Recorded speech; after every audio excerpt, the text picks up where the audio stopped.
امام حسین علیہ السلام کا قافلہ شعبان کی شروعات میں مکہ پہنچ گیا۔ مکے کے تمام لوگ امام علیہ السلام کے آنے کی خبر سنتے ہی آپ کے دیدار کے لیے آنے لگے۔ دوسری طرف کوفے میں جیسے ہی معاویہ کی موت کی خبر پھیلی تو لوگوں میں خوشی کی لہر دوڑ گئی۔ کچھ شیعہ سلیمان بن سرد خزائی کے گھر اکٹھا ہوئے۔ سنو، جیسا کہ آپ لوگوں کو معلوم ہے کہ معاویہ مر چکا ہے اور امام حسین علیہ السلام نے یزید کی بیعت کرنے سے انکار کر دیا ہے۔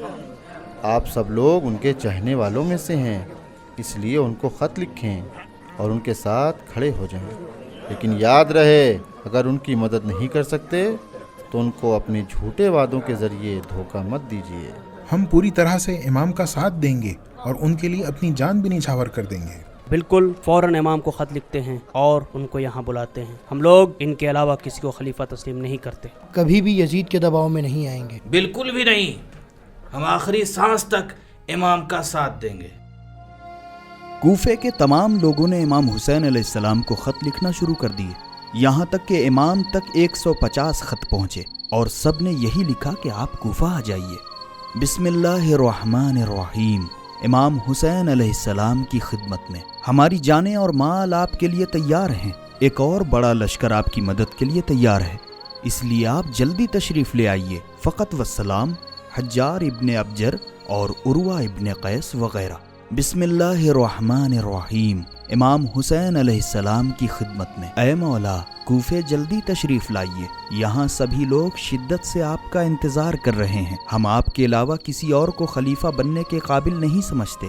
جب لگاتار کوفے سے خط آنے لگے تو امام حسین علیہ السلام نے ان سب کے جواب میں ایک خط لکھ کر جناب مسلم کو دیا اور انہیں اپنا سفیر بنا کر کوفہ بھیج دیا۔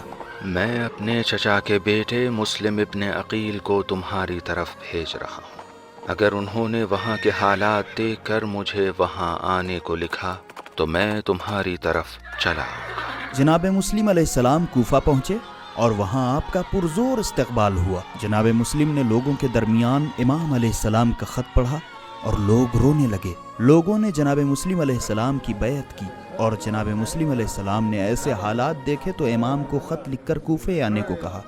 اے میرے آقا، 18,000 لوگوں نے آپ کی بیعت کر لی ہے، اگر آپ چاہیں تو کوفے تشریف لا سکتے ہیں۔ دوسری طرف جب عمر سعد اور دوسرے کچھ بنی امیہ کے لوگوں نے کوفے کے یہ حالات دیکھے تو یزید کو خط لکھ کر کوفے کے حالات کے بارے میں باخبر کیا۔ ایک آدمی ہے جو کوفے کے حالات کو سنبھال سکتا ہے اور وہ ہے عبید اللہ ابن زیاد۔